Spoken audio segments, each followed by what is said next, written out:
Security analysis and portfolio management. Introduction அதில் security analysis ரெண்டு type இருக்கு. ஒன்று fundamental analysis, another one is technical analysis. Let's finish up the fundamental analysis in chapter number 5.1. Let's first deal some of the terminologies here. Investment அப்படிங்கிறது depositing money for regular income or appreciation in future. So இன்னைக்கு நீங்கள் 100 ரூபா போட்டிங்கன்னா year on year உங்களுக்கு ஒரு consistent amount வந்துட்டே இருக்கணும், like 5 rupees by way of interest or dividend. இந்த nth பீரியட் நீங்கள் போட்டு 100 rupees ரீபேமெண்ட் பண்ணும்போது 200 rupees கூட கொடுக்கணும்னு எதிர்பார்க்குறீங்க. 100-200 வரது பேர் கேபிட்டல் அப்ரிசியேஷன், ரெகுலர் பேமெண்ட் அப்படிங்கிறது ரெவன்யூ ரிட்டர்ன்ஸ். ரெண்டுமே எதிர்பார்த்தா நீங்கள் இன்வெஸ்ட் பண்ணுறீங்க. ஒரு இன்வெஸ்டரா இன்வெஸ்ட்மெண்ட் பண்ணும்போது அவருடைய நோக்கம் என்னவா இருக்கும்? வாட் ஆர் த அப்ஜெக்டிவ்ஸ் அப்படின்னு சொன்னாக்க, ஒன்று செக்யூரிட்டி, அதாவது போட்ட பணம் சேஃபராக இருக்கணும். At least the principal should be recoverable in due course. அப்படி இல்லைன்னா ஒரு ரிஸ்க் இருக்குன்னு அர்த்தம். So first intention security, that principal should be return. Whether the revenue return is there or not, at least போட்ட பணம் வரணும் அப்படின்னு நினைக்கிறது ஒன்று. செகண்ட், என்னைக்கு பணம் வேணுமோ அன்னைக்கு டக்குன்ட்டு இந்த ஷேர்ஸை விற்று பணமாக மாற்றுறதுக்கு அவங்களுக்கு வாய்ப்பு இருக்கணும். So convert our investment back to cash. So whenever we are in need. Okay. Second. Third வந்து ஈல்டுங்கிறது ரெகுலர் ரிட்டர்ன். அந்த ரிட்டர்ன் நல்ல ஒரு சைசபிள் நம்பர் இருக்கணும். Net return for out of investment should also be there. அது இல்லாமல் tax minimisation should be there because of this investment. இது ஒரு ஆப்ஷனாக இருக்கு. And convenience and planning horizon. So withdrawal period வந்து நீங்கள் ஷார்ட் டர்மாக பிளான் பண்ணுறீங்களா, லாங் டர்ம் பிளான் பண்ணுறீங்களா? If it is being short டர்ம்னு சொன்னால், ஷார்ட் டர்மில் பெருசாக ஒரு மார்க்கெட் ஃப்ளக்சுவேஷன் உங்களோட இன்வெஸ்ட்மெண்ட் அஃபெக்ட் ஆகாத மாதிரி இருக்கணும் அப்படிங்கிறது one of the intention. Long டர்மாக இருக்கும்போது ஃப்ளக்சுவேட் ஆகலாம், பட் ஒரு ஃபியூ இயர்ஸ் பிறகு எடுக்கும்போது மல்டி பேக்கராக இருக்கணும். 100 ரூபா போட்டது 200-300 மாறிடணும் அப்படின்னு நினைக்கிறது one of the things. So these are the base objectives they will keep in your mind before they start investing. Security analysis அப்படிங்கிறது என்ன அப்படின்னு சொன்னாக்கா, மொதல் செக்யூரிட்டின்னு என்ன? Share, bill of exchange, bonds, இது மாதிரி இருக்கிற எல்லா ஒரு டாக்குமெண்ட் பேஸ்டாக இருக்கிறதுமே செக்யூரிட்டிஸ் தான். செக்யூரிட்டி அனாலிசிஸ் அப்படிங்கிறது இந்த செக்யூரிட்டியோடைய வேல்யூ என்ன, இண்டிவிஜுவல் செக்யூரிட்டிஸ், ஒவ்வொரு கம்பெனியோட ஷேரும் அதோட வேல்யூ என்ன, அதில் ஏதாவது ரிஸ்க் இருக்கா அப்படிங்கிறத அனலைஸ் பண்ணுறது தான் security analysis. When I am calling this being portfolio, இது combination of securities with different risk return characters, அதுதான் போர்ட்ஃபோலியோ. அதாவது நான் ஷேரில் இன்வெஸ்ட் பண்ணுறேன் அப்படின்னு சொன்னாக்கா அது வந்து செக்யூரிட்டி, கம்பெனி ஏபிசியோடைய ஷேர். அது பதிலாக ஏபிசி, XYZ அண்ட் ஐஜேகேன்னு 3 டிஃப்ரெண்ட் ஷேரில் இன்வெஸ்ட் பண்ணுறேன்னு அது போர்ட்ஃபோலியோ மாறிடுது. அது மட்டும் இல்லாமல் கோல்டில் இன்வெஸ்ட் பண்ணுறேன். Some amount maybe invested in the land, some amount maybe invested in the FD. இதெல்லாம் சேர்த்து நான் இன்வெஸ்ட் பண்ணியிருக்கிறேன் இல்லையா, அதுக்கு பேர் போர்ட்ஃபோலியோ அப்படின்னு சொல்லுவாங்க. ஸோ ஒரே ஒரு இதில் இன்வெஸ்ட் பண்ணிங்கன்னா இது security investment or simply investment. இது நல்லா இருக்கா இல்லையான்னு பார்க்குறது பேர் செக்யூரிட்டி அனாலிசிஸ். ஒரு கலெக்ஷன் ஆஃப் வேரியஸ் இன்வெஸ்ட்மெண்ட் மோடில் நான் இன்வெஸ்ட் பண்ணியிருக்கிறேன்னா அந்த ஒரு bunch of these investment collectively will be called portfolio. Security analysis மாதிரி portfolio analysisம் நமக்கு இருக்கு, ரைட்? ஸோ அதில் வில்லியம் ஷார்ப் மாடல் இருக்கு அண்ட் மார்க்கோவிட்ஸ் மாடல்லாம் இருக்கு. So that you may study இந்த லேட்டர் கிளாஸஸ். இதுக்கப்புறம் வரக்கூடிய சாப்டரில் படிக்கலாம். ஸோ இங்கே வந்து ஒரு ஷேர், ஒவ்வொரு ஷேரும் நம்ம இன்வெஸ்ட் பண்ணுற ஒவ்வொரு ஷேரும் ஒர்த்தான்னு பார்க்குறது. அதுக்கப்புறம் கலெக்டிவ் ஆஃப் இன்வெஸ்ட்மெண்ட்ஸ் பண்ணும்போது is it viable for us, so that risk is lesser and return will be higher. அந்த மாதிரி காம்பினேஷன்ஸ் பிளான் பண்ணிங்கன்னா அது பேர் portfolio. So I already told you security analysis involves 2 approaches. One is fundamental analysis, another one is technical analysis. Fundamental and technical. Fundamental அப்படிங்கிறது அந்த கம்பெனியுடைய performances, company, industry and economy.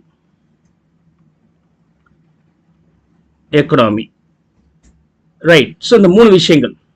இப்போ Tata steel அப்படிங்கிறது company, Tata industry means steel, இந்தியாவில் இருக்கக்கூடிய எல்லா steel கம்பெனியும் சேர்த்து இண்டஸ்ட்ரின்னு நம்ம சொல்லுவோம்.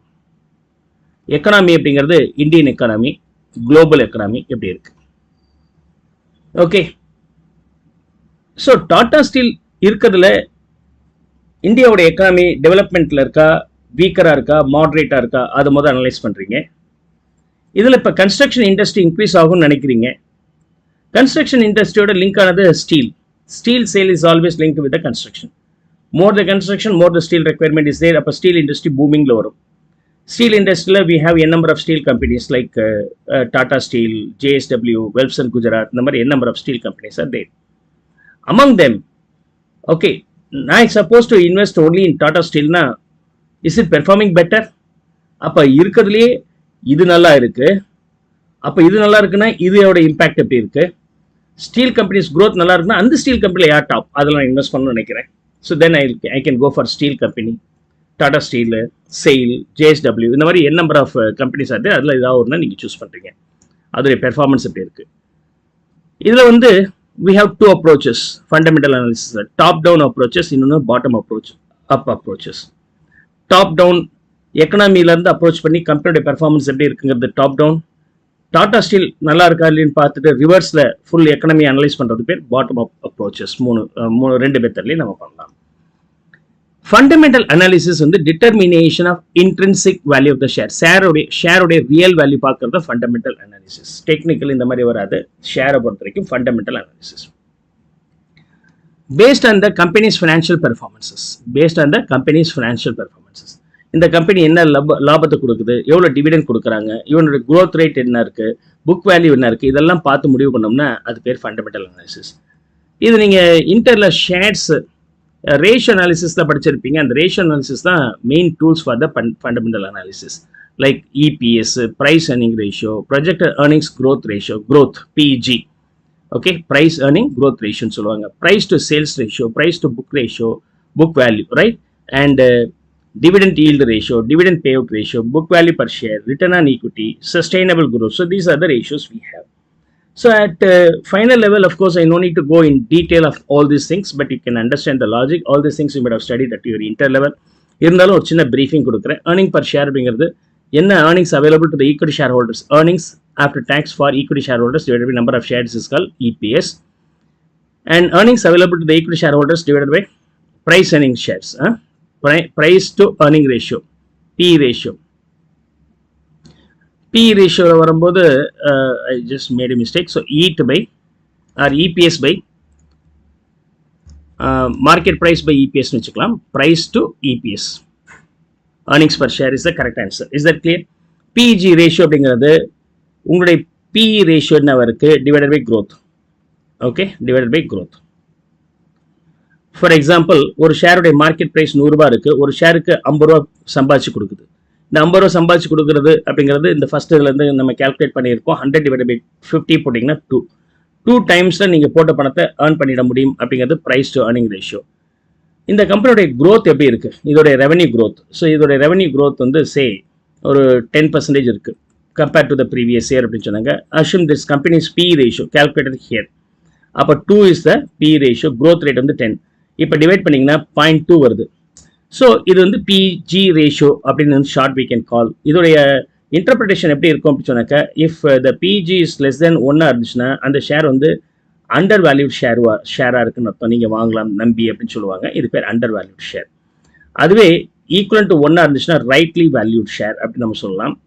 And if it is more then 1 இருந்துச்சுன்னா ஓவர் வேல்யூட் ஷேர். இது இன்னும் கொஞ்சம் நாள் கரெக்ட் ஆக போகுதுன்னு அர்த்தம். ஸோ எப்போதுமே PE divided by growth, அந்த கம்பெனியோட ரெவன்யூ growth கம்பேர் பண்ணிங்கன்னா if it is both are equal then rightly valued, and கம்மியாக இருந்துச்சுன்னா அண்டர் வேல்யூட். அந்த மாதிரி ஷேரில் இன்வெஸ்ட் பண்ணலாம் அப்படிங்கிறத நீங்கள் முடிவு பண்ணலாம். And price to sales ratio, price to okay sales வந்து சேல்ஸ் ரெவன்யூ பர் ஷேர். ஒரு ஷேருக்கு எவ்வளோ சம்பாதிச்சு கொடுக்குது. இது வந்து earnings per share, இது வந்து சேல்ஸ் பர் ஷேர். அவ்வளோதான் வித்தியாசம். சேல்ஸ் வந்து காஸ்ட் எல்லாம் லெஸ் பண்ண பிறகு வரதானே EPS. டோட்டல் சேல்ஸ் எடுத்துட்டிங்கன்னா அது பேர் price to sales ratio. price market price for the share divided by sales per unit இப்படி போடலாம். price to book ratio அப்படிங்கிறது book value ratio அப்படின்னு சொல்லுவாங்க. ஒரு ஷேரோட பிரைஸ் மார்க்கெட்டில் 100 ரூபாவா இருக்கலாம். பட் இன்னைக்கு அதோடைய புக் வேல்யூ எவ்வளோ இருக்குது அப்படின்னு சொன்னாக்கா 50 ரூபா இருக்குது. அப்படின்னா புக் வேல்யூ மாதிரி 2 டைம்ஸ் இதோடைய ஷேர் பிரைஸ் மார்க்கெட்டில் ட்ரேட் ஆகுதுன்னு அர்த்தம். So book value per share எப்படி கண்டுபிடிப்பீங்க அப்படின்னு சொன்னாக்கா இங்கே கொடுத்துருக்கிறேன். கம்பெனியோட நெட்வொர்த், அதாவது equity share holders fund like equity share capital, reserve fund or accumulated profits losses எல்லாமே சேர்த்துட்டிங்கன்னா அது பேர் net worth divide by number of shares போட்டிங்கன்னா book value share. Book value என்ன இருக்கோ அது மாதிரி மார்க்கெட்டில் என்ன நம்பர் ஆஃப் டைம்ஸ் இந்த ஷேரோட ப்ரைஸ் ட்ரேட் ஆகுதோ அது பேர் price to book value ratios அப்படின்னு சொல்லுவாங்க. அதே மாதிரி டிவிடெண்ட் ஈல்டு ரேஷியோ அப்படிங்கிறது மார்க்கெட் ப்ரைஸ் 100 ரூபாய் இருக்கும்போது ஒரு ஷேருக்கு எவ்வளோ கொடுக்குறாங்க, சம்பாதிக்கிறது வந்து இபிஎஸ்ங்க, சம்பாதிக்கிறது EPS. For example earnings per share being 10, அதில் டிவிடெண்ட் வந்து ஃபுல்லாக கொடுக்கணும்னு அவசியம் இல்லை. So dividend per share maybe say 4 rupees, balance வந்து எக்ஸ்பேன்ஷனுக்காக ரீஇன்வெஸ்ட் பண்ணிடுவாங்க, அது பேர் retain earnings per share, right. அப்போ out of total 10 rupees 4 rupees கொடுக்குறீங்கன்னா 40% of your earnings is distributed as டிவிடெண்ட்னு பேர், அது பேர் dividend yield, sir dividend pay out ரேஷியோன்னு சொல்லுவாங்க, இது பேர் dividend pay out ratio, DPS by EPS. Dividend yield ratio அப்படின்னு சொன்னாக்க ஆஸ் அ ஷேர் ஹோல்டர் எனக்கு என்ன கிடைக்குது, 4 ரூபாய் கிடைக்குது. ஆனால் ஷேருடைய ப்ரைஸ், மார்க்கெட் ப்ரைஸ் என்ன, market price probably face value 10, book value 30 இருக்கலாம், பட் நான் மார்க்கெட்டில் 100 ரூபா கொடுத்து வாங்குறேன், ஏன்னா எனக்கு ஒரு ஷேருக்கு எவ்வளோ தான் கிடைக்குது, 4 ரூபா. இது வந்து இன்வெஸ்டர்ஸ் ஆங்கிள்னு சொல்லலாம். ஆஸ் அன் இன்வெஸ்டர் 100 ரூபா கொடுத்து ஒரு ஷேர் வாங்கினா எனக்கு டிவிடெண்ட் எவ்வளோ கொடுக்குறீங்கன்னா 4 ரூபா, இப்போ 4% ஒன்லி ஐம் கெட்டிங் அப்படிங்கிறத நீங்கள் மைண்டில் வச்சுக்கலாம். Is that clear? Apart from that we have return on equity. Return on equity வரும்போது total income for the equity share holders divide by share holders funds, அது ஓப்பனிங் க்ளோசிங் வேல்யூ ஆட் பண்ணி average கூட எடுத்துக்கலாம். Sustainable growth 1 minus dividend payout into ROE divided by net income வந்து sustainable growthன்னு சொல்லலாம். அதாவது இந்த கம்பெனியோட growth வந்து எதை பேஸ் பண்ணி இருக்கு அப்படின்னு சொன்னாக்க 10 ரூபாய் சம்பாதிச்சிங்க, 4 ரூபாய் கொடுத்துறீங்க, பேலன்ஸ் 6 ரூபாய் ரீஇன்வெஸ்ட் பண்ணுறீங்க. ரீஇன்வெஸ்ட் பண்ணிங்கன்னா இந்த கம்பெனி ஏதோ ஒரு அமௌண்ட் ஜென்ரேட் பண்ணி கொடுக்கும் இல்லையா, அந்த நம்பர் என்னவா இருக்கும். சப்போஸ் இந்த கம்பெனியில் வந்து 10% வந்து என்ன இன்வெஸ்ட் பண்ணாலும் கிடைக்கும் அப்படின்னு சொன்னாக்க இதுக்கு 10% போடுங்க. அப்போ 10% போட்டிங்கன்னா 60 பைசா நமக்கு கிடைக்கும். எவ்வளோ கிடைக்குது, 60 பைசா எக்ஸஸாக கிடைக்கும். இந்த வருஷம் இபிஎஸ் 10 ரூபாவாக இருந்தால் அடுத்த வருஷம் 10.6 வில் பி யுவர் இபிஎஸ். இது இபிஎஸ். அப்போ உங்களுடைய இபிஎஸ் உடைய வளர்ச்சி எவ்வளோ இருக்குது அப்படின்னு சொன்னாக்க 10 ரூபா இப்போ 60 பைசா எக்ஸஸாக கிடைக்குது அப்படின்னு சொன்னாக்க பர்சன்டேஜில் போட்டால் உங்களுக்கு இன்ட்டு 100, ஓகே, இன்ட்டு 100 6% வந்து உங்களுக்கு growth இருக்கு. திஸ் வாட் அபவுட் growth எப்படி கண்டுபிடிக்கிறீங்க? growth இஸ் நத்திங் பட் எவ்வளோ நீங்கள் ரீஇன்வெஸ்ட்மெண்ட் பண்ணுறீங்களோ, ரீஇன்வெஸ்ட்மெண்ட் பண்ணுறது வந்து 1 minus pay out ratio. Pay out வந்து டிவிடெண்ட் பேமெண்ட் பண்ணது போக பேலன்ஸ் இருக்குது 0.4, okay, or dividend pay out ratio into இந்த கம்பெனி என்ன சம்பாதிச்சு கொடுக்கும், 10% சம்பாதி கொடுக்கும் இல்லையா, அது பேர் return on equity divided by net income. Net income வந்து ஆரம்பத்தில் என்ன இருந்துச்சு அதுதான் net income, 1 rupee. This is what about sustainable growth. So இதுதான் நான் வந்து சிம்பிளாக இங்கே எக்ஸ்பிளைன் பண்ணியிருக்கிறேன் 6% அப்படின்னு சொல்லிட்டு. இதெல்லாம் வந்து இன்டர் லெவலில் டீட்டெயிலாக இருக்கும். So you can go and watch that inter level ratio analysis for this topic for the better understanding. Is that clear?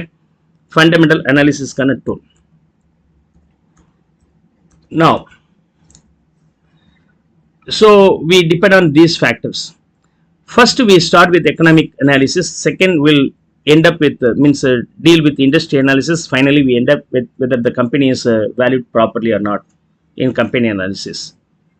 Okay, economic analysis, national income and its national income level and its components. Business cycles, growing trend la irka nammade business or declining la irka illa growth la irka or infant level la irka. GDP also a matter. Investors எவ்வளோ savings பண்ணுறாங்க, அது savings பண்ணுற அமௌண்ட்டை investment பண்ணுறதுக்கு willingness எவ்வளோ இருக்குது share மார்க்கெட்டில். Inflation, rate of interest announce by RBI now and then, government budgets and government எந்த செக்டருக்கு செலவு பண்ணுறதுக்கு பிளான் பண்ணியிருக்கிறாங்க, டேக்ஸ் ஸ்ட்ரக்சர் எப்படி இருக்குது, பேலன்ஸ் ஆஃப் பேமெண்ட் எப்படி இருக்குது. Balance of payment the amount payable to outside India in forex and forex recoverable from foreign country. ரெண்டுக்குள்ள டிஃபரன்ஸ் இந்த பேலன்ஸ் ஆஃப் பேமெண்ட், அதில் ஷார்ட்டேஜ் இருக்கா. Foreign exchange reserve, foreign currencies நம்ம நாட்டில் எவ்வளோ reserve வச்சிருக்காங்க. Monsoon, agriculture, infrastructure development, political stability, demographic factors, இதெல்லாமே economic analysis. So இந்த பேலன்ஸ் ஆஃப் பேமெண்ட் அப்படிங்கிறது balance of current account, balance of capital account ரெண்டும் சேர்த்து தான் balance of payment. Current account, capital account, capital எக்ஸ்பெண்டிச்சருக்கு இருக்கக்கூடியது balance of capital account. Balance of current account அப்படிங்கிறது trade balances, buying of goods and selling of goods and services, இதெல்லாம் சேர்த்து வர்றது current account. இதை தவிர மற்றது கேபிட்டல் அசெட்ஸ் வாங்கினீங்கன்னா அது பேர் பேலன்ஸ் ஆஃப் கேபிட்டல் அக்கௌண்ட்ல வரும். டெக்னிக்கல் அனாலிசிஸ் அப்படிங்கிறது judges the fundamental strength or weakness of a company or an industry by examining the investor and the price behavior. மெயினாகவே வந்து investor, examining the investor and price behavior. Okay, judges the fundamental strength and weakness of the company or an industry. இதை எப்படி முடிவு பண்றாங்கன்னா அதோடைய லாபம் சம்பாதிக்கிற power, earning power and growth rate, EPS, dividend கொடுக்குற அதை பற்றி கிடையாது. ரைட், இன்வெஸ்டர் அண்ட் ப்ரைஸோட பிஹேவியர் இந்த பர்டிகுலர் செக்யூரிட்டிஸ் எப்படி இருக்கோ அது அந்த மாதிரி இந்த கம்பெனியை முடிவு பண்ணுறோம். Study and analysis of security price movement on the following assumptions made. Okay, usually share price will have a trend. Okay, it's a basic trend and repetitive. அதாவது ஷேர் பிரைஸ் வந்து எல்லாமே இந்த சார்ட் போடுறது எல்லாமே டெக்னிக்கல் அனாலிசிஸில் வரும். Share price இப்படியே increase ஆகிட்டே போகுது, சடனாக அதுக்கப்புறம் குறையும், குறைஞ்சது திரும்ப இன்க்ரீஸ் ஆகும். ஸோ இப்படி ஒரு இன்க்ரீசிங் ட்ரெண்ட் இருந்துச்சுன்னா sometimes later it may show a decreasing trend, அதுக்கப்புறம் திரும்பவும் இன்க்ரீசிங் ட்ரெண்ட் ரிப்பீட் ஆகும். ஸோ இந்த ட்ரெண்ட் ரிப்பீட்டேட்டிவாக இருக்கும். ஸோ டிக்ரீஸ் ஆகிட்டு ஒரு ஸ்டேஜ் பிறகு திரும்ப இன்க்ரீஸ் ஆகுதுன்னா அதுவும் ஒரு ட்ரெண்ட் கொஞ்சம் நாளைக்கு இருக்க தான் செய்யும் அப்படிங்கிறது technical analysis. Share prices have little relationship and intrinsic value. So இதில் வந்து இன்ட்ரென்சிக் வேல்யூவை பற்றி நம்ம கவலையே பட போகிறதில்ல. ஷேர் ப்ரைஸுக்கும் இன்ட்ரென்சிக் வேல்யூக்கும் ஒன்றும் தொடர்பு இல்லை. இன்ட்ரென்சிக்னா ட்ரூ வேல்யூ, அதாவது assets minus liabilities divided by number of ஷேர்ஸ்னு போடுறோம் இல்லையா, அதுதான் வந்து intrinsic value, true value based on the புக்ஸில் இருக்கக்கூடிய வேல்யூ. அதுக்கும் ஷேர் ப்ரைஸுக்கும் சம்மந்தமே இல்லை. பட் இன்வெஸ்டர்ஸோடைய சைக்காலஜி அண்ட் பர்செப்ஷன் தான் ஷேர் ப்ரைஸை முடிவு பண்ணுது. அதான் இன்வெஸ்டருடைய சைக்காலஜி எப்படி இருக்குது, அவங்களுடைய பர்செப்ஷன் இந்த ஸ்டாக்கை பற்றி எப்படி ஃபீல் பண்ணுறாங்க, will they be able to pay more அப்படிங்கிறத பற்றி தான் நம்ம டிசைட் பண்ணுறோம். அதுதான் டெக்னிக்கல் அனாலிசிஸில் நமக்கு வருது. ஸோ ஏற்கனவே இங்கே பார்த்த மாதிரி நம்மளுடைய ஸ்டேஜ் எப்படி இருக்குன்னு பார்த்தோம் இல்லையா. ரைட், பிஸ்னஸ் சைக்கிள் எப்படி இருக்கு, அதுவும் one of the economic analysis. அப்போ பிஸ்னஸ் சைக்கிள்னு என்ன அர்த்தம்? Industry life cycle, pioneering development, rapid accelerating growth, mature growth, stabilizing stage and market maturity, decline. இதுதான் இண்டஸ்ட்ரியோட life cycle. So for example IT எடுத்துக்கிட்டிங்கன்னா இனிஷியலாக வந்து க்ரோவிங் ஸ்டேஜில் எக்கச்சக்கம் பணம் இன்வெஸ்ட் பண்ணாங்க. சடன் ஸ்டேஜுக்கு பிறகு இன்க்ரீஸ் ஆகிட்டே போச்சு, அதுக்கப்புறம் அப்படியே நிற்கிது. எந்த ஒரு இண்டஸ்ட்ரியாக இருந்தாலும் ஒரு பீரியடுக்கு பிறகு அது டிக்ளைன் ஆகிடும். ஓகே, ஃபார் சினிமா இண்டஸ்ட்ரி எடுத்துங்க, ஓடிடி இண்டஸ்ட்ரி எடுத்துங்க, ட்ராமா. அந்த காலத்தில் ட்ராமா என்னாச்சு, பீக்கில் போயிட்டு இருந்துச்சு. சினிமா வந்தோடனே அது டிக்ளைன் ஆயிடுச்சு, சினிமா பீக்கில் போச்சு. சினிமாவுக்கு பிறகு இப்போ பார்த்தீங்கன்னா ஓடிடி படம் மூவி எடுக்கிறாங்க, டேரக்டாக ஓடிடி ரிலீஸ் பண்ணிடுறாங்க, payment is made by the OTT platforms. அப்படின்னா இப்போ வந்து நான் சினி இண்டஸ்ட்ரியில் இன்வெஸ்ட் பண்ணுறேன், டேரக்டாக பிக் ஸ்க்ரீனில் தான் நான் டெலிகாஸ்ட் பண்ண போகிறேன்னா you may be facing A trouble. ஏன்னா அது வந்து இப்போ அது மெச்சூரிட்டி லெவலில் இருக்குது, இதுக்கப்புறம் டிக்ளைனிங் நோக்கி போகிறதுக்கு வாய்ப்பு ஜாஸ்தி இருக்குது. ஸோ அப்போ இந்த ஸ்டேஜ் வந்து பைனியரிங் டெவலப்மெண்ட்டு. ஓகே, இந்த ஸ்டேஜ் வந்து நம்ம என்னன்னு சொல்லலாம்னா க்ரோத் ஸ்டேஜ்னு சொல்லலாம். க்ரோத் ஸ்டேஜ் இது வந்து மெச்சூர் க்ரோத் ஸ்டேஜ் அண்ட் ஒரு பீரியடில் ஸ்டெபிளைஸ் ஆகிடும், அதுக்கப்புறம் டிக்ளைன் ஆகிடும். அப்போ நம்ம எந்த கம்பெனியில் இன்வெஸ்ட் பண்ணுறோமோ அதோடைய இண்டஸ்ட்ரி, அந்த இண்டஸ்ட்ரி எந்த ஸ்டேஜில் இருக்குன்னு பாருங்கள். இந்த ஸ்டேஜில் இப்போ வந்து எல்லாமே இ வெஹிக்கிள்ஸ் பீக்கில் போகுது. இப்போ இ வெஹிக்கிள்ஸ் பீக்கில் போகுது அப்படின்னு சொன்னாக்கா பெட்ரோல் அண்ட் டீசல் ட்ரிவன் காரோடைய ஸ்டேஜ் இப்போ எப்படி இருக்க முடியும் அப்படின்னு சொன்னாக்கா ஆல்மோஸ்ட் மெச்சூர் க்ரோத்தில் இருக்கும் ஆர் ஸ்டெபிலைசேஷன் ஸ்டேஜில் இருக்கும். கொஞ்ச நாளைக்கு அப்புறம் எல்லாமே இ வெஹிக்கிளாக போயிடுச்சுன்னா இந்த பெட்ரோல் ட்ரிவன் காரோடைய மார்க்கெட் டவுன் ஆகிடும். ஸோ அந்த மாதிரி நமக்கு இருக்க வாய்ப்புகள் இருக்குது. So you can easily link with e vehicle as well as petrol driven cars, right. And competition கேஸில் வந்து எக்ஸ்பெக்டட் இண்டஸ்ட்ரி ரிட்டர்ன்ஸ். ஒரு காம்படிஷன் சினாரியோவில் இண்டஸ்ட்ரியோட எக்ஸ்பெக்டேஷன் எப்படி இருக்குன்னா போர்ட்டர்ஸ் 5 forces மாடல் அப்படிங்கிறத நீங்கள் யூஸ் பண்ணிக்கலாம். 5 factors மாடலில் பொறுத்த வரைக்கும் நீங்கள் XYZன்னு ஒரு கம்பெனி இருக்குன்னா அதுக்கு 5 forces இருக்குது. ஓகே, ஒன்று புதுசாக ஒருத்த மார்க்கெட்டில் வரத்துக்கு வாய்ப்புகள் இருக்குது, அவனை நீங்கள் சப்ஸ்டான்ஷியேட் பண்ணி ஆகணும், அவனுக்கும் இடத்த கொடுத்ததும் இல்லாமல் உங்களோட இடத்த லூஸ் பண்ணாமல் பார்த்துக்கணும், new entrance. And rivalry between existing companies, ஏற்கனவே இருக்கிற கம்பெனி. ஓகே, எக்ஸிஸ்டிங் கம்பெனிக்காரனே வேண்டிய ப்ரைஸை ரெடியூஸ் பண்ணலாம், அதனால் வேறு வழி இல்லை, அவனுக்கு கூட போட்டி போகிறதுக்கு நீங்களும் ப்ரைஸை ரெடியூஸ் பண்ணியிருக்கணும். For example Jio came and lots of telecom industry has gone. அதே சமயத்தில் எக்ஸிஸ்டிங் இண்டஸ்ட்ரியில் எக்ஸுங்கிறவன் எக்கச்சக்கமாக ப்ராடக்டை இன்ட்ரடியூஸ் பண்ண ஆரம்பித்தான், ப்ரைஸை ரெடியூஸ் பண்ண ஆரம்பித்தான், அவங்க கூட வித் ஸ்டாண்ட் பண்ண வேண்டியதாக இருக்கும். நம்ம என்ன பண்ணிட்டு இருக்கிறோம் அது சம்மந்தமே இல்லாமல் ஒரு சப்ஸ்டியூட் ப்ராடக்ட் ஒருத்தன் லான்ச் பண்ணியிருப்பான், நம்மளுடைய ப்ராடக்டை காட்டியும் அந்த ப்ராடக்ட் இன்னும் சீப்பராகவும் பெட்டராகவும் இருக்கும், ஆட்டோமேட்டிக்காக நம்மள்ட்ட இருந்து அவன்கிட்ட போகிறதுக்கு வாய்ப்புகள் இருக்குது, அவங்கள்ட்ட இருந்து நீங்கள் சஸ்டெயின் பண்ண ஆரம்பிக்கணும். அதே சமயத்தில் உங்கள்கிட்ட குட்ஸை வாங்குறாங்க இல்லையா பையர்ஸ், அவங்க முன்னாடி 100 ரூபா கொடுத்துட்டு இருந்தாங்க, இனிமேல் நான் 80 ரூபா தான் தருவேன், தர முடியுமான்னு கேட்பாங்க. So that is call bargaining power of buyers. Buyers will demand more goods at the cheaper rate. அதே சமயத்தில் நமக்கு யார் சப்ளை பண்ணிட்டு இருக்கிறான்னு பாருங்க. சப்ளையர் கூட நான் இது வரைக்கும் நான் 100 ரூபா கொடுத்துருந்தேன், இனிமேல் எனக்கு 120 ரூபா கொடுங்கன்னு சொல்லிட்டு அவன் விலையை ஏற்றுவான். ஸோ இவன் விலையை ஏற்றுவான், இவன் விலையை குறைப்பான். புதுசாக ஒருத்தன் வந்து நம்ம மார்க்கெட்டை கேப்சர் பண்ண பார்ப்பான். எக்ஸிஸ்டிங்கில் இருக்கிறவன் தன்னுடைய மார்க்கெட்டை எக்ஸ்பேண்ட் பண்ண பார்ப்பான். நம்மளுடைய சேல்ஸ் குரோத் கம்மியாக வாய்ப்பு இருக்குது. சம்மந்தமே இல்லாத ஒரு புது ப்ராடக்ட் வந்து நம்மளுடைய மார்க்கெட்டை டவுன் பண்ண வாய்ப்புகள் இருக்குது. So these are the things are there. இதெல்லாம் வந்து போர்ட்டட்ஸ் 5 ஃபோர்ஸஸ் மாடல் இருக்குது. ஸ்ட்ராட்டஜிக் மேனேஜ்மெண்ட் நம்ம படிச்சிருப்போம், அந்த சாப்டர் தான் இது. அதில் இந்த மாடல்ஸ்லாம் படிச்சிருப்பீங்க. அந்த மாடல்ஸ் இந்த உங்களுடைய ஷேர் ப்ரைஸை எப்படி இன்ஃப்ளூயன்ஸ் பண்ணுது. ஓகே, அது தவிர இக்னோர் த 6th சிக்னிஃபிகன்ட் ஃபேக்டர். இதில் வந்து 6th சிக்னிஃபிகன்ட் ஃபேக்டர் இருக்குது, காம்ப்ளிமெண்ட்ரி அப்படிங்கிறது. அது நம்ம இங்கே பார்க்கறது இல்லை அப்படிங்கிறது one of the main concepts போர்ட்டலில் பொறுத்த வரைக்கும். But that is also one of the factor deciding the stock price of US. இதெல்லாம் இண்டஸ்ட்ரியை ஸ்டடி பண்ணுறதுக்காக. கம்பெனி அனாலிசிஸ்க்கு நீங்கள் என்ன பண்ணுவீங்க அப்படின்னு சொன்னாக்கா, இண்டஸ்ட்ரி முடிஞ்சு போச்சு, அதுக்கு வந்து 5 ஃபேக்டர்ஸ் பார்த்தோம். கம்பெனி அனாலிசிஸ் பார்க்கும்போது குவாலிட்டேட்டிவ், குவான்டிடேட்டிவ் ஃபேக்டர்ஸ் 2 இருக்குது. குவாலிட்டேட்டிவ் வரும்போது பிஸ்னஸ் மாடல், மேனேஜ்மெண்ட் எப்படி இருக்கிறாங்க, ஸ்ட்ராட்டஜி அவங்களுக்கு எப்படி இருக்குது, லீடர்ஷிப் ஸ்டைல் எப்படி இருக்குது, கார்பரேட் கவர்னன்ஸ், கார்பரேட் கல்ச்சர்ஸ், இதெல்லாமே முடிவாக இருக்கும். குவான்டிடேட்டிவ்னா நம்பர் பேஸ் பண்ணி எந்த அளவுக்கு ஏர்னிங்ஸ் இருக்குது, க்ரோத் ரேட் இருக்குது, காம்படிட்டிவ் எட்ஜ், அவனை கடலையும் நான் எந்த அளவுக்கு சீப்பராக நான் ப்ராடக்ட்டை சேல் பண்ண முடியுது, அதுதான் வந்து காம்படிட்டிவ் ஏஜ்.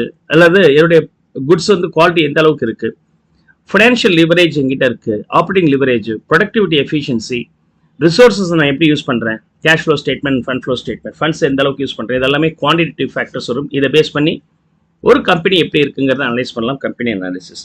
இந்த கம்பெனி அனாலிசிஸில் இன்னொன்று வந்து ஸ்வாட் அனாலிசிஸ் பார்க்கலாம். ஸ்வாட் அப்படிங்கிறது கம்பெனி சார்ந்த அனாலிசிஸ் வந்து 2 விஷயங்களாக இருக்கலாம். ஒன்று ஸ்ட்ரென்த்து, இன்னொன்று வீக்னஸ். இது வந்து ப்ளஸ் பாயிண்ட், இது மைனஸ் பாயிண்ட். இன்டர்னல் கம்பெனி நினைச்சால் இந்த ஸ்ட்ரென்த்தை மோர் ஸ்ட்ரென்தன் பண்ண முடியும், வீக்னஸை ரெடியூஸ் பண்ண முடியும். எக்ஸ்டர்னல் அப்படிங்கிறது வேற வழி இல்லை, இது சோஷியலோடையது. நான் ரியாக்ட் தான் பண்ண முடியுமே, என்னுடையதை கண்ட்ரோல் பண்ண முடியாது. ஸோ அந்த சோஷியலில் எனக்கு ப்ளஸ் பாயிண்டாகவும் இருக்கலாம், மைனஸாகவும் இருக்கலாம். These are call external. So ஸ்வாட் அனாலிசிஸ்ங்கிறது ஸ்ட்ரென்த் அண்ட் வீக்னஸ். SW வந்து strength and weakness, internal. ONT opportunities, அது வந்து மார்க்கெட் பேஸ் பண்ணியிருக்கு. Is that clear? Now, ஸ்ட்ரென்த்தில் பொறுத்த வரைக்கும் டெக்னிக்கல் ஸ்கில் நம்ம கிட்ட இருக்கு, லீடிங் பிராண்டு, டிஸ்ட்ரிபியூஷன் சேனல் ஸ்ட்ராங்காக இருக்கலாம், customer loyalty relationship, production quality, scale, large scale, இன்னொருத்தர் அந்த அளவுக்கு வர முடியாது, மேனேஜ்மெண்ட், இதெல்லாமே என்னுடைய ப்ளஸ் பாயிண்டாக இருக்கலாம். வீக்னஸ் வந்து இம்பார்ட்டன்ட் ஸ்கில் இல்லாமல் இருக்கலாம், பிராண்ட் இமேஜ் ரொம்ப புவராக இருக்கலாம், டிஸ்ட்ரிபியூஷன் சேனல் என்கிட்ட இல்லாமல் இருக்கலாம். ஃபார் எக்ஸாம்பிள் கோக்கெல்லாம் வரான்னா அவனால் இந்தியா வைடு அவங்களோட பிஸ்னஸ் பண்ண முடியுது. பட் ஏன் அவனால் பண்ண முடியலன்னா, பெப்சி ஆல்ரெடி டிஸ்ட்ரிபியூஷன் சேனல் பவர்ஃபுல்லாக வச்சுருக்கிறாங்க. எந்த ஒரு பெட்டி ஷாப்பில் போனாலும் சரி, அங்கே பெப்சியோடைய ஃப்ரிட்ஜ் இருக்கும். பெப்சியோடைய ஃப்ரிட்ஜ் இருந்துச்சுன்னா என்ன அர்த்தம், பெப்சி ப்ராடக்ட் தவிர எதுவுமே அதெல்லாம் விற்கக்கூடாதுன்னு அவங்க கான்ட்ராக்டில் சைன் வாங்கியிருப்போம். ஸோ வேறு வழி இல்லை, I have to sell only the Pepsi brands. Coke வந்து நான் இப்போ கோக் விற்கணும்னு நினச்சாலும் அவன்கிட்ட என்ன கேட்குறேன், ஃப்ரிட்ஜு குடும்பம் அவன் ஆல்ரெடி லான்ச் பண்ணி முடிச்சுட்டான், இப்போ இவன் போய் ரீப்ளேஸ்மெண்ட் பண்ணுறதுக்கு லேட் ஆகுது. ஸோ பெப்சி வந்து என்ன பண்ணியிருப்பாங்க, ஃப்ரிட்ஜ் வந்து 10,000 ரூபாய் சார், நீங்கள் 5,000 ரூபாய் கொடுங்கன்னு சொல்லிட்டு வாங்கிட்டு எல்லாத்தையும் சேல் பண்ணியிருப்பார். இப்போ வந்து எனக்கு 5,000 ரூபாய் தருவியா, 4,000 ரூபாய் தருவியா அப்படிம்பாங்க. So automatic this is again a big problem for Coke. அதே மாதிரி லோக்கல் பிராண்டான லோக்கல் ரீஜனலில் இருக்கக்கூடிய கூல்ட்ரிங்க்ஸ் பிராண்ட்ஸால் அவங்க கூட ஸ்டாண்ட் பண்ண முடியல. என்ன காரணம், இது எல்லாத்தையும் கொடுத்து பண்ண முடியுமா, ஃப்ரிட்ஜ் எல்லாமே இட்ஸ் ரியலி டஃப். ஸோ அவங்களுடைய டிஸ்ட்ரிபியூஷன் சேனல் வந்து அந்தளவுக்கு ஸ்ட்ராங்காக இல்லை, லோக்கல் லெவலில் தான் பண்ண முடியுது. Low customer retention, unreliable product and service, scale, அதாவது ஸ்கேல்னா 100 யூனிட் பண்ணால்தான் நமக்கு வயபிளாக இருக்கும் அப்படின்னு சொன்னாக்கா அவனால் 100 பண்ண முடியும். இவன் வந்து 100 கெப்பாசிட்டி வச்சிருப்பான், பட் இவனால் 20 தான் பண்ண முடியுது, அதுக்கு மேலே பண்ண முடியாது. அப்படி அது பேர் சப்ஸ்கேல். அப்போ தேவையில்லாமல் 80 யூனிட்ஸ் பண்ணுறதுடைய கெப்பாசிட்டி அன்யூட்டிலைஸ்டாக கிடக்குது, இது ஒரு வீக்னஸ். மேனேஜ்மெண்ட் ப்ராப்பர் ரெஸ்பான்ஸ் பண்ணாமல் இருக்கலாம், these are the weaknesses. External opportunities வரும்போது சேஞ்ச் இன் கஸ்டமர் டேஸ்ட் வரும்போது அவங்களுக்கு தகுந்த மாதிரி நம்ம அடாப்ட் பண்ணியா இருக்கணும். புது டெக்னாலஜி வரலாம், கவர்மெண்ட் பாலிசிஸ் சேஞ்ச் ஆகலாம், பர்சனல் டேக்ஸ் குறையலாம், பாப்புலேஷன் ஏஜ் டிஃப்ரென்ஸ் இருக்கலாம், நியூ டிஸ்ட்ரிபியூஷன் சேனல்லாம் கிரியேட் ஆகலாம். These are the external. முன்னாடியெல்லாம் நீங்கள் கடையில் போயிட்டு வாங்கிட்டு வந்தீங்க, நீங்கள் என்ன ஐட்டம் வேணுமோ அதை சொல்லி வாங்குவீங்க. அதுக்கப்புறம் டிபார்ட்மெண்ட் ஸ்டோர் வந்துச்சு, நீங்களே இப்போ பார்க்குறீங்க, பிடிச்சிருந்தா பேக் பண்ணிட்டு வந்து ஃபைனலாக பில் போட்டீங்க. இப்போ வந்து ஆன்லைனில் பர்ச்சேஸ் பண்ணுறீங்க, வீட்டுக்கு டெலிவரி ஆகிடுது. ஸோ இது வந்து ஒரு new distribution channel and opportunity. So if you are suppose to start your பிஸ்னஸ்ன்னு சொன்னால் பெருசாக ஒரு இது தேவை இருக்காது, பெருசாக ஒரு இடம் தேவை இருக்காது. நீங்கள் ஆன்லைன் போர்ட்டலில் லாகின் பண்ணிவிட்டு உங்களை ரெஜிஸ்டர் பண்ணிட்டு நீங்கள் பிஸ்னஸ் பண்ணலாம். So these are the advantages we have. And threats வரும்போது changes in customer base, geographical market, technology advantage, இதெல்லாமே ஒரு த்ரெட்டாக இருக்கும். புதுசாக வரும்போது நம்ம அதுக்கு மாதிரி ரியாக்ட் பண்ண வேண்டியது இருக்கும். These are the drawbacks we face. Company அனாலிசிஸுக்கு நீங்கள் என்னென்ன ஃபேக்டர்ஸ் கன்சிடர் பண்ண வேண்டியது இருக்குது? இன் கேஸ் ஆஃப் ஃபண்டமெண்டல் அனாலிசிஸ்ன்னு சொன்னால் புக் வேல்யூ ஃபஸ்ட்டு, ஃபண்டை கேஷ் எப்படி யூட்டிலைஸ் பண்ணுறீங்க, time series, common size analysis, financial ratios use பண்ணலாம். உங்களுடைய பிஸ்னஸ் சைஸ் ரேங்கிங் என்ன இருக்குது, க்ரோத் ரெக்கார்ட் எப்படி இருக்குது, financial analysis, intrafirm analysis, quality of management, labour and labour management relations, pattern of existing stock holding, marketability of shares, இதெல்லாமே நீங்கள் ஒரு ஃபேக்டர்ஸாக வச்சுக்கலாம். இது வந்து தான் இந்த ரேஷியோ அனாலிசிஸ் நம்ம அதை டீட்டெயிலாக பார்த்துருக்கோம். எனிஹவ் நீங்கள் இன்டர்ல இன்னும் டீட்டெயிலாக பார்த்துருப்பீங்க. இங்கே நமக்கு அது அவ்வளோ தேவை இருக்காது.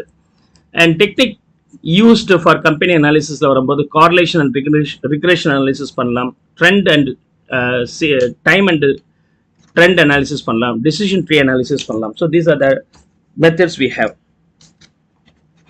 ஓகே,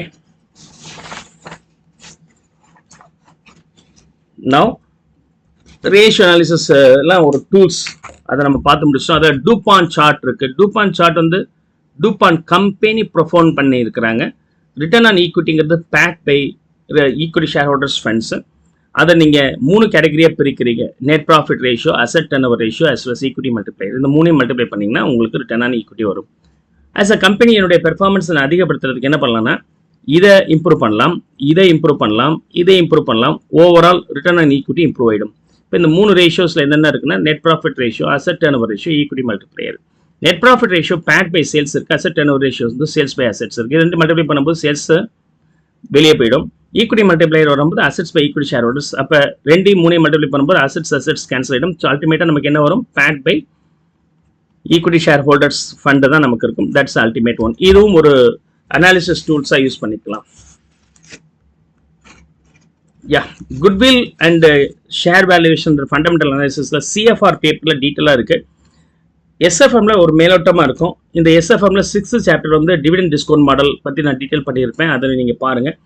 இதில் வந்து சிஎஃப்ஆரில் டீட்டெயிலாக இருக்கும். For your better understanding you can refer that CFR related videos also here. நான் இதில் இன்க்ளூட் பண்ணிக்கிறேன். அதை நீங்கள் உட்காந்து பார்த்துருங்க for the better understanding. Of course இதுக்கு மேலே எஸ்எஃப்எம்ல இது தெரிஞ்சுக்க வேண்டாம். Anyhow you are going to study in detail in your subsequent chapters, means subsequent subject in CMA Group 4 CFRல பார்ப்பீங்க. அதில் வந்து CFRலையும் இருக்கும், பிஸ்னஸ் வேல்யூவேஷனும் இருக்கும், காமன் சாப்டர். அதே சாப்டர் நான் இங்கே ரீரைட்